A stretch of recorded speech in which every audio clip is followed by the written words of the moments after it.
Not a Campaign 2018 in exactly 2 weeks from now. We should have some winners to report. Meantime, today was the second day of early voting, and the numbers are indicating a dramatic increase in turnout.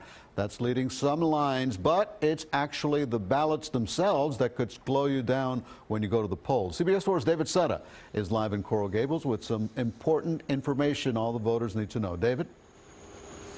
Yeah, Elliot, most people have already made up their mind on the candidates, are getting close, but it is actually this that is confusing a lot of folks. It's, depending on where you live, more than a dozen amendments that could be very complex. And if you haven't looked at this before you go in there to vote, well, it could be pretty perplexing.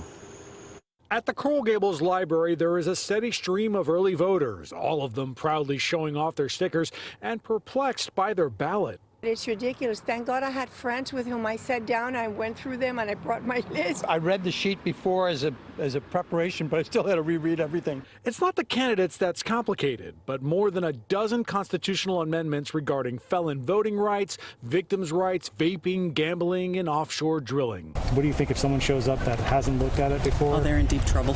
Yeah, unless you're very familiar with all this jargon and political jargon, you're going to end up being confused, and you might be voting against your own interests without knowing, just because it's meant to mislead you. The last time we had this many amendment questions on the ballot, 2012. People took so long to fill out their ballots, voters stood in lines for hours. Let them talk you into it. Miami-Dade took one look at this ballot and realized that they didn't want a repeat of the 2012 election. So they tested it on 100 people with different languages and different knowledge of the amendments to see how long it would take them. And what they found, it took between 8 and 16 minutes. And Monday, Miami-Dade timed real voters. So it's taking folks about 13 minutes to vote on the ballot. In response to the lengthy ballot, they added booths, equipment, and staff to keep things moving. While it was only the first day, early voting on Monday showed double the amount of voters in Broward and triple the amount in Miami-Dade compared to the last midterm in 2014.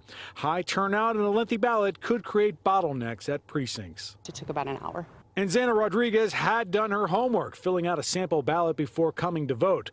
Both Miami-Dade and Broward are trying to get as many people as possible to look at their ballot before going to the polls. Radio, print, billboards. We're also doing a mailing to every single household in Miami-Dade County. And for those thinking of waiting until Election Day, don't. Get yourself over here. I wouldn't wait. probably good advice there. There are 12 days left in early voting. On our website at cbsmiami.com, we have all the locations and times. But more importantly, we have a link to this sample ballot. You definitely want to take a look at it before you go in to cast your ballot.